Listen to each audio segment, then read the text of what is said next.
Vamos então retomar a sequência aqui da história da igreja.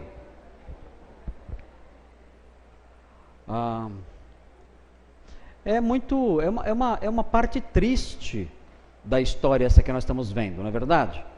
É uma parte triste porque você percebe o resultado de um cristianismo que é nominal, né? Cristianismo nominal, ele não é um cristianismo que se impõe, que resiste. Quando você compara os primeiros cristãos diante da oposição que eles enfrentaram e o modo como eles se impuseram, mesmo diante de forças até maiores do que essa, e ganharam a briga, né? E você compara com esses cristãos que diante dessas ameaças cedem com tanta facilidade, você percebe a diferença de um cristianismo nominal, entre um cristianismo nominal e um cristianismo verdadeiro. A igreja antiga, a grande beleza da igreja antiga, o fator que faz com que nós todos admiremos a igreja antiga, é o fato dela persistir com coragem, mesmo em meio aos mais terríveis reveses, às mais terríveis ameaças. Nós encontramos crentes da igreja antiga que eram dotados de uma coragem e de uma sabedoria para enfrentar a oposição que nós não encontramos mais em quase nenhuma outra parte da igreja cristã. E por que eles tinham essa coragem tão grande, esse vigor tão grande? Porque eram crentes verdadeiros. Havia um custo para se tornar cristão naqueles dias. Se você se tornasse cristão na igreja antiga, havia o perigo de você começar a ser alvo de boatos. Por exemplo, um boato que corria contra os cristãos na igreja antiga era que eles devoravam crianças, que os cristãos comiam crianças, misturavam criança com farinha e comiam criança, recém-nascido. Eles diziam que nas reuniões dos cristãos, as pessoas se reuniam e celebravam ali alguns rituais, e num dado momento, alguém pegava um recém-nascido e matava o recém-nascido, misturava o sangue com farinha, as pessoas comiam. Por causa disso, os cristãos eram odiados em todos os lugares. Além disso, diziam que os cristãos se entregavam a festas orgíricas, né? Praticavam orgias terríveis, né? Vergonhosas, né? Então, tudo isso fazia com que o cristão fosse discriminado. E mesmo assim, os cristãos permaneciam firmes. Nós vimos aí, eu falei para vocês no começo, que em 20, 30 anos de cristianismo, o Império Romano todinho estava cristianizado, tinha igrejas por toda parte.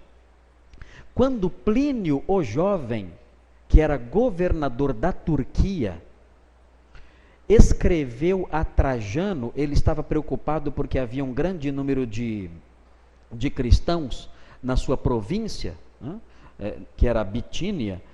Ele estava preocupado com o crescimento do cristianismo lá. Ele escreve para Trajano para descobrir, saber do imperador o que ele deveria fazer. O que eu devo fazer? Essa seita está crescendo muito. E ele descreve o problema, ele fala assim, olha, essa seita chamada cristã, ela tem se multiplicado de tal forma que em alguns templos pagãos, está crescendo mato. E mais, as pessoas que vendem animais para os sacrifícios pagãos estão sem renda, porque não estão conseguindo vender animais para os sacrifícios aos deuses. Então, esse mal está prejudicando muito as cidades. Sacerdotes desempregados, vendedores de animais para sacrifício desempregados, templos pagãos crescendo mato. Então ele pergunta, o que eu devo fazer? Aí Trajano dá as orientações, e a orientação abrangia perseguição. Trajano fala, olha, vocês não devem perseguir os cristãos, mas se houver denúncia, investigue e puna. E os cristãos, debaixo disso, eles continuavam se multiplicando. O cristianismo não recuava diante dessas perseguições. Uma frase importantíssima de Tertuliano de Cartago, que viveu no ano 220, é interessante. Ele fala o seguinte, olha, o sangue dos mártires é uma semente. Quanto mais você derrama esse sangue no chão, mais os cristãos brotam, mais aumenta o número de cristãos. Então, é interessante notar que a perseguição ao cristianismo antigo, o sofrimento deflagrado contra o cristianismo antigo, produziu o crescimento da igreja. A igreja se fortaleceu tanto que, alguns dizem que Constantino se converteu, entre aspas, porque ele viu que era melhor ser amigo da igreja do que tentar combatê-la. A igreja se mostrou, na igreja antiga, indestrutível, era impossível acabar com ela. Constantino não se batizou, ele se batizou só no leito de morte, não só porque ele não era um cristão convicto, que de fato ele não era, né? Mas também porque diziam naquela época que se você se batizasse, você só podia cometer um pecado grave depois do batismo, só um. Então, se você batizasse uma criança, você lascava a criança por causa da vida, porque ela ia falar, mas e agora? Não, você não pode mais pecar gravemente. Alguns pecadinhos até passa, mas pecado para valer mesmo nem pensar, né? Então, Constantino, talvez pensando nisso, falou assim, não, deixa eu batizar bem no finzinho, né? Já morrendo, já traz para batizar agora, que agora não tem mais perigo, né? E aí batizou, né? Era um costume na época, né?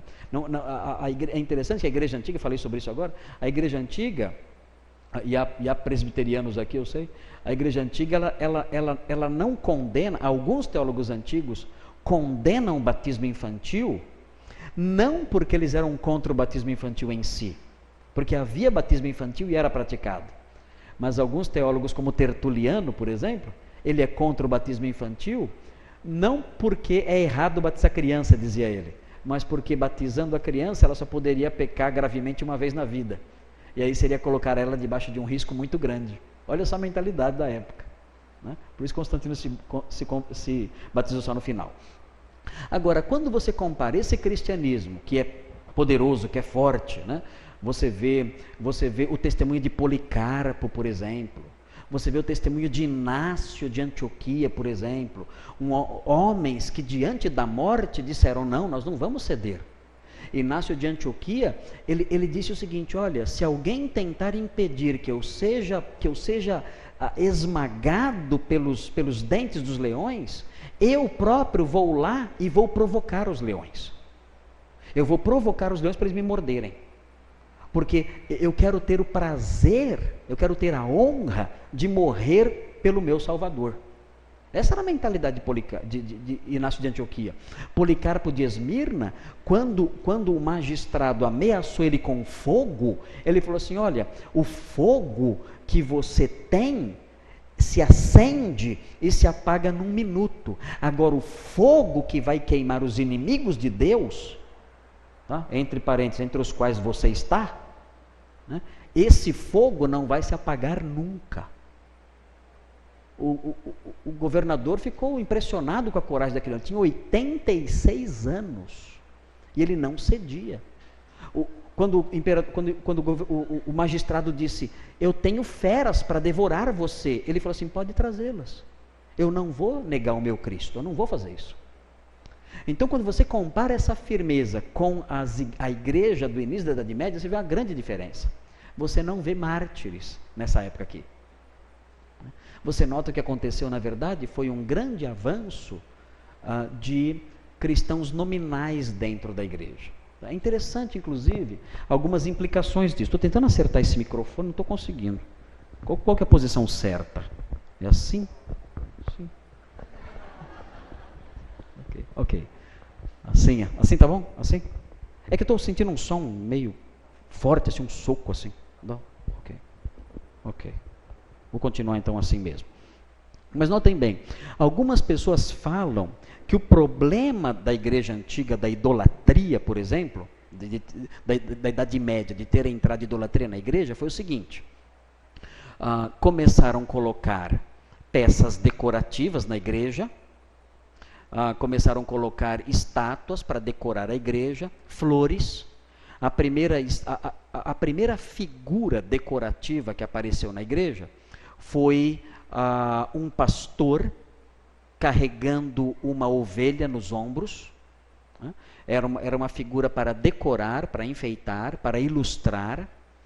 E dizem que depois disso começou então a idolatria na igreja. Então a igreja tem que tomar cuidado para não colocar dentro do seu salão de cultos nenhum tipo de decoração, nenhuma imagem, nada que possa levar as pessoas a isso.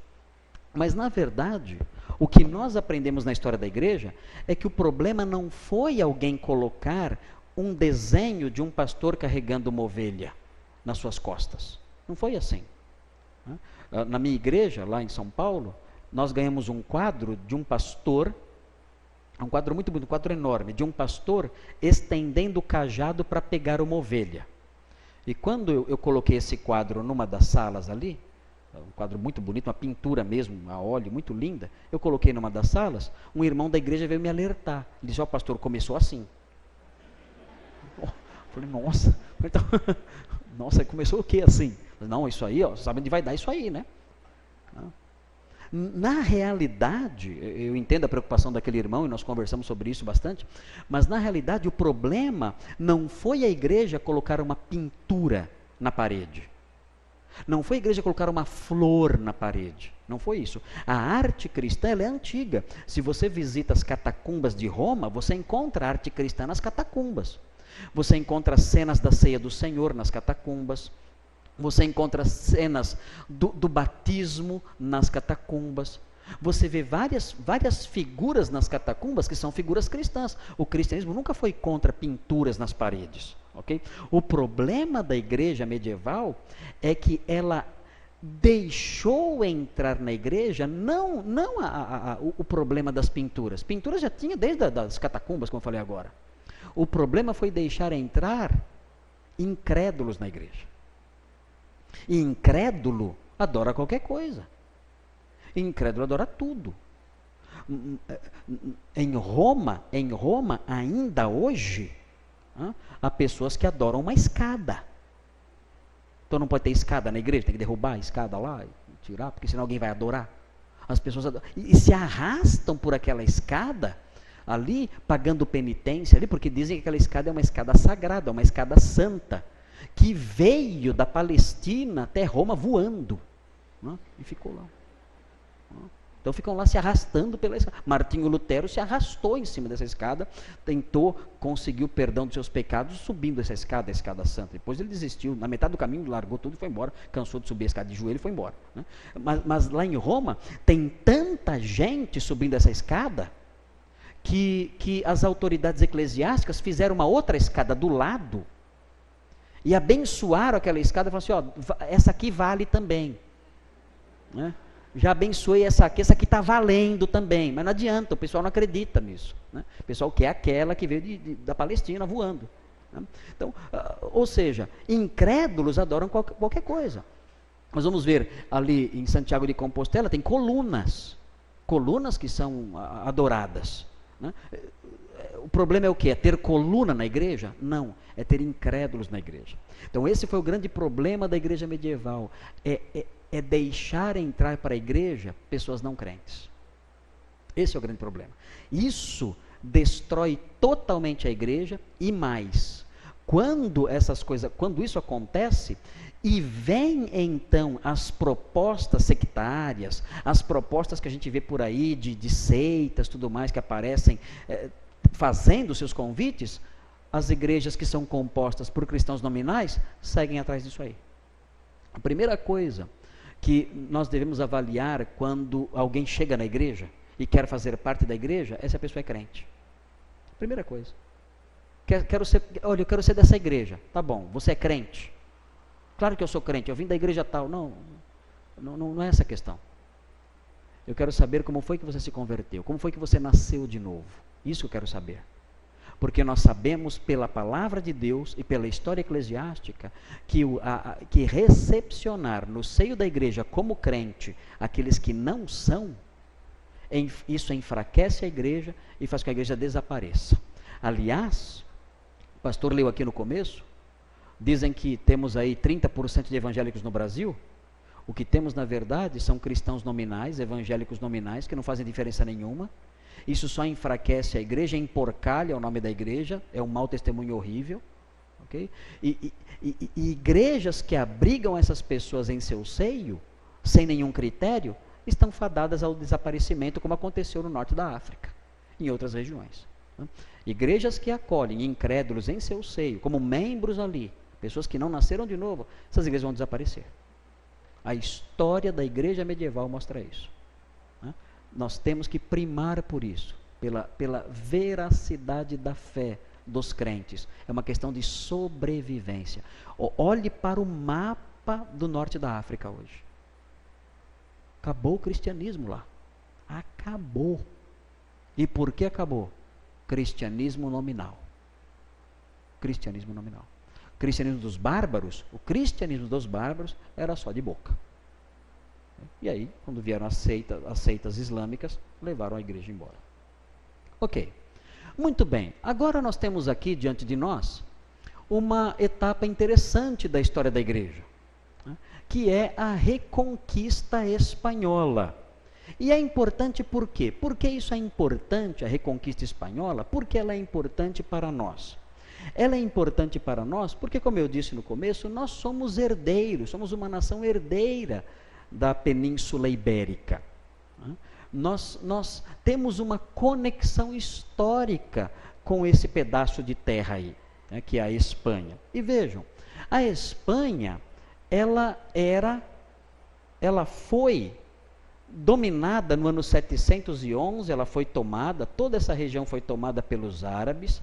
Eles entraram na Espanha pelo Estreito de Gibraltar, por Marrocos, entraram pelo Estreito de Gibraltar e tomaram toda essa região e se estabeleceram aqui, quase que destruindo totalmente o cristianismo nessa região também. Ok? E notem, o cristianismo nessa região era o cristianismo dos visigodos, também, certamente, um cristianismo frágil, um cristianismo nominal. E o que aconteceu? Essas igrejas que permaneceram aqui durante a conquista dos mouros, essas igrejas, o foco mais forte delas estava no norte da península, essa região aqui, essa região aqui, norte da Península Ibérica, era a região onde permaneciam alguns reinos que se mantinham fiéis ao cristianismo. E o que aconteceu de interessante aqui foi o seguinte: no início da Idade Média, dizem que encontraram aqui, nessa cidade aqui, bem ao norte, Santiago de Compostela, dizem que encontraram nessa cidade os ossos de Santiago. Dizem o seguinte: Tiago, filho de Zebedeu, eles falam o seguinte: Tiago, irmão de João, aquele que Jesus chama de filho do trovão, dizem que ele foi até a Espanha, pregou na Espanha, depois voltou para a Palestina, foi morto pelo rei Herodes na Palestina, como relata o livro de Atos, e os seus ossos depois foram levados para a Espanha, e ele foi enterrado aqui, em Santiago, na cidade que agora tem o nome de Santiago. E encontraram os ossos de Santiago nessa época. Isso foi bom? Bom, a gente nunca vai saber se são os ossos de Santiago mesmo. Geralmente essas relíquias medievais, todas elas eram falsas. O comércio de relíquias, que começou mais tarde, que a gente, na época das cruzadas, um grande número de relíquias começa a aparecer, isso a gente sempre, os historiadores sempre afirmam que sempre foram coisas falsas. Por exemplo, cabeça de João Batista devia ter umas 6, 7 espalhadas pela Europa. Inclusive, tinha uma cabeça de João Batista de quando ele tinha 12 anos de idade. Então, se você perguntasse, mas espera aí, mas quantas cabeças esse homem tinha, afinal de contas? Então, havia uma explicação teológica para isso. Veja como era a credulidade das pessoas e como era também a sutileza dos poderosos. Dizia o seguinte, não, é que essas relíquias são tão santas e são tão sagradas que elas se multiplicam. Então você vai encontrar até mais cabeças. Vai encontrar 10, 12 por aí. Né? Se alguém achar mais uma cabeça, é sinal da bênção que é uma relíquia como essa aí. Ela vai se multiplicando. Okay? E as pessoas acreditavam, e iam atrás dessas coisas, e adoravam essas coisas. Então, o que acontece aqui em Santiago? Quando em Santiago são encontrados os ossos, os restos mortais de Tiago, filho do trovão, Tiago maior, né? Tem outro que é o Tiago o menor, né? Que é o Tiago filho de Alfeu, que é o Tiago menor. Esse é o maior, Tiago filho de Zebedeu. Quando é encontrado, o que acontece? É criada uma rota de peregrinação de toda a Europa para lá, né? A Europa está toda para cá, assim, né? Essa região é a Europa, né? É criada uma rota de peregrinação que liga a Espanha, o restinho da Espanha cristã, com o resto do mundo cristão. Por que isso foi bom? Isso foi bom porque a Espanha não ficou isolada do mundo cristianizado. A Espanha manteve uma artériazinha de ligação com o mundo cristão. Então ela não se isolou, não ficou como, por exemplo, Jerusalém isolada lá, a Arábia isolada, o norte da África isolado, não ficou assim. A Espanha manteve esse contato aqui, inclusive existe até um livro, né, que o Paulo Coelho escreveu, chamado O Caminho de Santiago, não tem? Tem um livro assim, não leia esse livro que não vale nada, mas esse livro, o título desse livro, se refere a esse caminho aqui, um caminho de peregrinação que até hoje as pessoas trilham. Até hoje é possível você fazer esse trajeto, você pegar o caminho de Santiago e caminhar, né, da França ou de algum outro ponto aqui para Santiago de Compostela. O que aconteceu então? Com o descobrimento desses ossos, então os cristãos da Espanha se encorajaram. Eles disseram o seguinte, olha,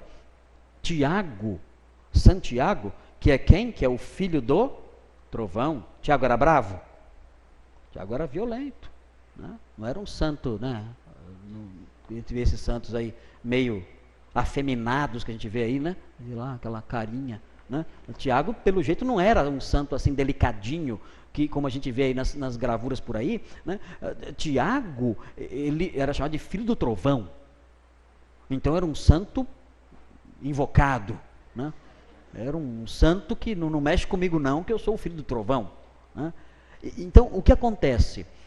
Algumas lendas começam a surgir nessa época. Que tipo de lendas? Lendas que diziam que Tiago, quando os cristãos estavam lutando contra os mouros na Espanha, alguns diziam que tinham visto Tiago descer do céu a cavalo. Um zorro medieval, né?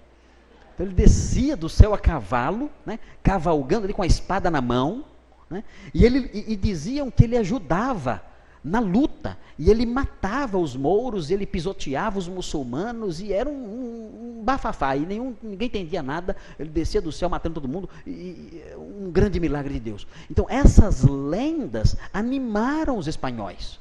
Os espanhóis começaram a se familiarizar com a ideia de guerra santa, de lutar pela fé, inclusive usando a espada, né? E isso, inclusive, apoiados por essas visões, por esses mitos, né? Um santo desce do céu a cavalo? No meio da batalha, eu estou lá lutando contra os mouros para tomar de volta a minha cidade, para tomar de volta a minha terra, e desce um santo do céu a cavalo ali, pisoteando e matando os mouros. Isso encorajava o povo, e o povo começou a se empolgar bastante, e a pegar nas armas com maior vigor e maior coragem, de modo que a Espanha foi aos pouquinhos os reinos que estavam aqui, que eram reinos cristãos, foram se fortalecendo e a reconquista começou e foi descendo. E foram pegando toda a Península Ibérica de volta. Então vejam, a Espanha caiu nas mãos dos muçulmanos no ano 711. Ela só se libertou totalmente no ano em que a América foi descoberta. Que ano foi esse? 1492. Só quando Cristóvão Colombo descobriu a América, a Espanha foi liberta definitivamente dos muçulmanos. Quantos séculos dá isso aí? Gente, é quase 800 anos. Quase 800 anos de presença muçulmana na Espanha. Então vejam aí, olha só aqui a Catedral de Santiago de Compostela, dedicada a Tiago Maior. Olha aqui o Santiago Matamouros aqui, olha aqui, olha lá, olha os mouros aqui, ó, sendo pisoteados aqui, ó, tudo gritando. Ó, ele com a espada na mão, o cavalão não perdoa ninguém também, né? Esse cavalo pisoteia todo mundo. E aqui é a igreja, né? Uma igreja. E olha, gente, eu visitei essa igreja há alguns anos, a igreja de Santiago de Compostela. Eu fui lá quando eu era jovem, e é impressionante como ainda é viva essa noção, essa imagem. Existe em Santiago de Compostela uma imagem como essa imagem aqui não está nesta igreja, ela está num mosteiro. Mas nesta igreja aqui tem uma imagem como esta, parecida com essa, bem parecida com essa, nesta igreja aqui. E as pessoas fazem fila para entrar nessa igreja e tocar no manto de Santiago. É uma estátua e as pessoas passam por trás dele e colocam a mão no manto dele para serem abençoadas por Tiago. Pessoas do mundo inteiro vão lá. Quando você entra na igreja, tem um pilar muito alto, e olha para vocês terem uma ideia como é o vigor da superstição cristã nessa região. Existe uma coluna, é uma coluna de mármore, né, e no pé da coluna tem uma cabeça de pedra, é a cabeça de Santiago, enorme, um cabeção, olha, de pedra. Então o que você faz? Você tem que beijar a cabeça. Do lado da cabeça tem 2 buracos. Para você ser abençoado, você faz o quê? Você escora, você coloca a mão aqui na coluna e beija a cabeça. Aí você coloca as 2 mãos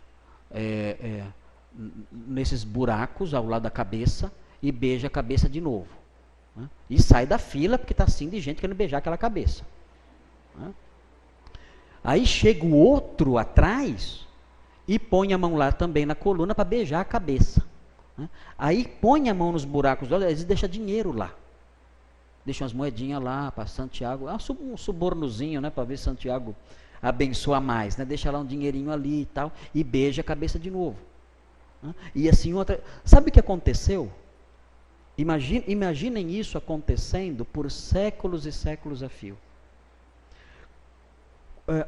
Esse lugar onde a pessoa põe a mão afundou. O mármore tem 5 buracos. 5 buracos. Ficaram 5 buracos no mármore de tanto as pessoas porem a mão ali para beijar a cabeça. Agora então o peregrino, quando ele chega, o que ele faz? Ele encaixa os dedos nos buracos. Ele encaixa certinho ali. Né? Aí encaixadinho, aí ele dá o beijo ali. Até hoje, filas para adorar esse santo aí. Tamanha presença dessa figura mitológica, Santiago Matamouros, na mentalidade dos espanhóis e do cristianismo paganizado, do cristianismo romanizado. Né? E é impressionante ver isso aí lá, ainda hoje vivo, na mente das pessoas ali. Eu vi até tinha um moleque lá, o moleque era pequeno, aí ele quis beijar a cabeça, ele chegou perto da cabeça, quis beijar a cabeça e quis colocar a mão no buraco aqui, e encaixar a mão lá em cima, e ele tentou, mas ele era pequeno, ele tentou, aí quando ele foi esticar a mão e tentar encaixar lá e abaixar, perder equilíbrio, caiu, bateu a boca na cabeça de pedra, né? Arrebentou o dente na cabeça. Falei, bem feito, deixa de ser tonto. Tem que ficar adorando estátua, é isso que dá. Quase quebrou os dentes da boca porque quis adorar Santiago. Né? Santiago não protegeu ele dessa vez. Muito bem. Olha aí a sequência da Reconquista. Olha só a sequência da Reconquista. Foi assim a Reconquista. Aos poucos, ela foi descendo. Olha lá. Aqui você vê com melhor clareza. Tá? 1914, a parte amarela.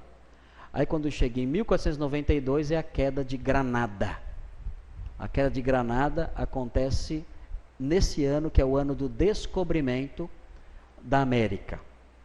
E os descobridores então da América e os colonizadores da América, do Brasil inclusive, eles vão chegar na América com que mentalidade? A mentalidade de que você pode matar para impor a fé.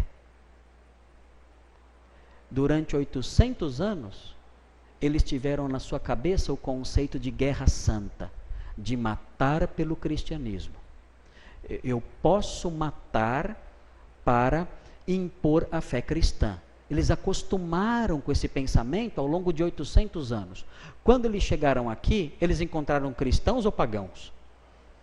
Pagãos. Adorando quem? Adorando tudo, adorando a lua, adorando Tupã, adorando pedra, adorando árvore. Encontraram isso.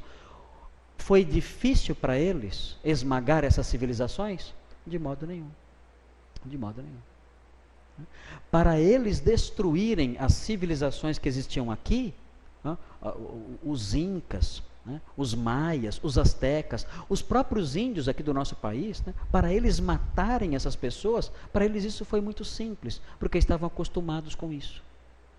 A vida inteira, séculos e séculos fazendo isso. E mais, aqui na Espanha tem a cidade de Toledo. E o que tem na cidade de Toledo até hoje? A cidade de Toledo é famosa pelo seu aço. O aço de Toledo. E o que você faz com aço? Espada. Espada. O aço de Toledo é um aço de excelente qualidade. Então, quando os índios se depararam com os espanhóis, eles não tinham a menor chance de lutar contra os espanhóis. Um golpe de espada feita com aço de Toledo decepa um membro do seu corpo. Um golpe só. Com um golpe corta um braço. Então, índio via o espanhol sentado num cavalo, nunca tinha visto nem cavalo. Ele nem sabia o que era aquilo. Aconteceu um episódio em que um índio viu um espanhol em cima de um cavalo, ele falou, deu um soco no cavalo. Pá! Ele pensou que era um bicho só, com duas cabeças. Eu nunca tinha visto aquilo. Deu um soco no cavalo, que não tinha nada a ver. Né? O cavalo não entendeu nada. Ficou, o que eu fiz? Né? Fiz nada. Né? E o espanhol matou o índio. O espanhol matou, deu um soco no cavalo. Não sabia. Okay? Muito bem. Quando foi que a Reconquista Espanhola terminou? Terminou com a queda de Granada. Olha lá, no dia 2 de janeiro de 1492. Os reis católicos, olha eles aqui, ó. Os reis católicos aqui, aparecer depois a foto deles melhor, Fernando de Aragão e Isabel de Castela, recuperaram todo o território ocupado pelos muçulmanos. Aí acabou a Espanha árabe, acabou nesse dia. Dia 2 de janeiro de 1492, acabou a Espanha árabe, os muçulmanos não dominaram nunca mais a Espanha, nunca mais recuperaram a Espanha, só que teve um fator em troca disso. A Espanha se tornou rigorosamente católica. A reforma protestante entrou na Espanha? Não. Absolutamente. Por quê?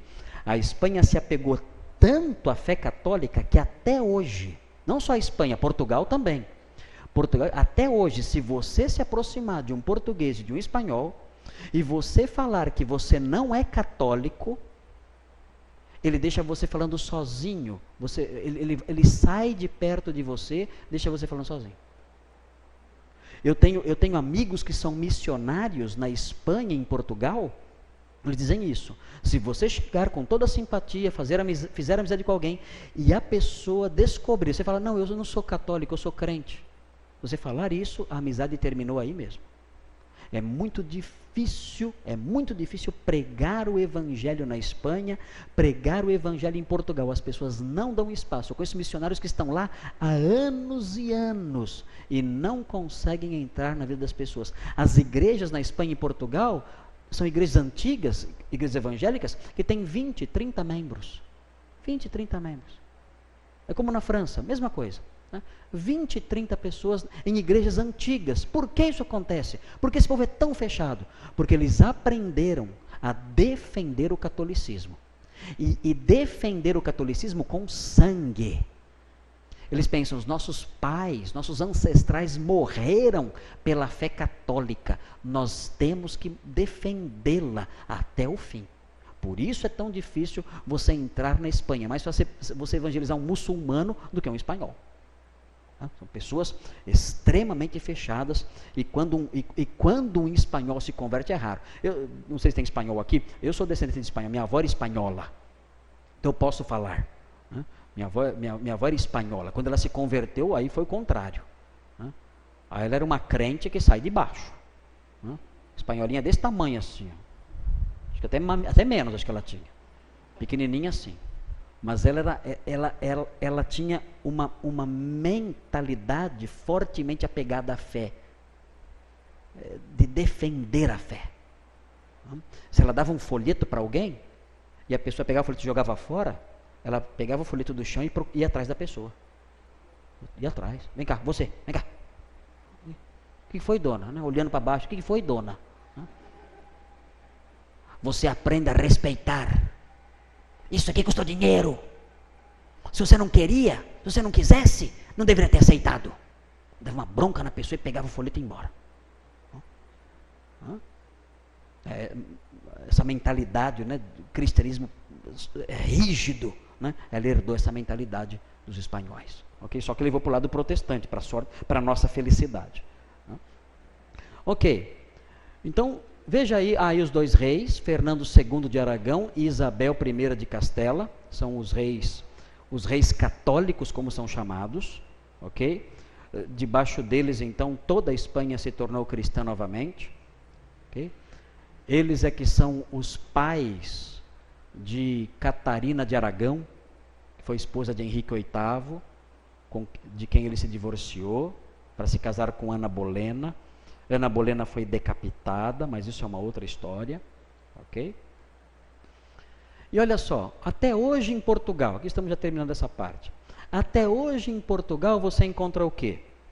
Você encontra, dá para ver lá em cima, ó, tá vendo aqui uma torrezinha aqui, ó, tá vendo? Tá vendo aqui? A torrezinha aqui é uma muralha, tá vendo? Aqui, uma muralhazinha aqui. Aqui a muralha continua aqui. Até hoje você encontra em Portugal sinais da presença dos muçulmanos no cenário português. Aqui é o Castelo dos Mouros, em Sintra, em Portugal. Aqui só as ruínas do castelo. Né? Os mouros foram expulsos de Portugal, de toda a península. Né? E não somente isso. Né? Você encontra também a presença moura na arte. Isso aqui é Maomé. Isso aqui é a Khadija. Né? Não, se você olhar, na verdade, aqui, veja, isso aqui é em Portugal. Isso é Portugal, Sintra. Você olhar aqui, ó, com que se parece isso aqui, ó? Minaretes, né? Agora, isso aqui não é na Arábia. Onde é isso? Isso é em Portugal. Então, a presença islâmica na arte na Península Ibérica é muito forte, é muito nítida lá. Nós conseguimos perceber isso, e há outros lugares também que você consegue perceber isso lá. Veja aqui por exemplo, olha só. Isso aí é a arte moura. A arte moura na Espanha. Você vê aí todos esses desenhos típicos da cultura árabe na Espanha. E por causa do avanço do islamismo, então aconteceu esse outro fenômeno na Idade Média. Que fenômeno foi esse? as cruzadas. Tá? As cruzadas foram o quê? O que foram as cruzadas? Vamos ver depois isso. As cruzadas foram campanhas militares promovidas pelos cristãos europeus entre os séculos 11 e 13, visando repelir o avanço turco e libertar a Terra Santa das mãos dos infiéis. O islamismo se expandiu, tomou lugares sagrados. O cristianismo recuou. Só conseguiu avançar retomando a Península Ibérica. Pegou de volta só a Espanha. Mas quando chega o século XI, um papa chamado Urbano II se reúne num concílio, reúne o concílio de Clermont, e no concílio de Clermont, na França, ele diz o seguinte: olha, os lugares sagrados do cristianismo estão nas mãos dos infiéis. Nós temos que libertar esses lugares. Esses lugares estão nas mãos dos infiéis já há 500 anos. Nós temos que fazer alguma coisa, temos que libertar esses lugares. A igreja do Santo Sepulcro está nas mãos dos infiéis, o Santo Sepulcro está nas mãos dos infiéis. O lugar do nascimento de Jesus, o lugar da sua ressurreição, tudo na mão dos muçulmanos. Nós temos que tomar de volta esse lugar. Até agora só tomamos a Espanha. Até agora, nessa época, nem a Espanha ainda tinha sido conquistada, só parte dela tinha sido conquistada. Só tomamos uma parte da Espanha. O cristianismo só conquistou um pedaço da Espanha. Agora, nós temos que invadir o Oriente e tomar de volta os lugares sagrados para nós. E aí então começam as cruzadas, que é o que nós vamos ver amanhã, a história das cruzadas. Muito bem, eu não sei se nós temos tempo para perguntas sobre isso que foi dito hoje. Não sei, pastor, se dá tempo para questões agora. Dá tempo? E aí quem quiser pode poder falar agora. Alguém que tem alguma questão que queira trazer? Eu acho que a gente podia deixar para o final de tudo. Organizar melhor os horários, né? Para a gente fazer depois. Ok, então. Então, nós vamos encerrar aqui hoje essa parte. Amanhã, então, nós continuamos com cruzadas. Depois vamos falar sobre o monasticismo, é um outro tema importante. Vamos falar sobre o papado, também é um tema muito importante na Idade Média. E no último dia, então, sobre a Reforma Protestante, ok?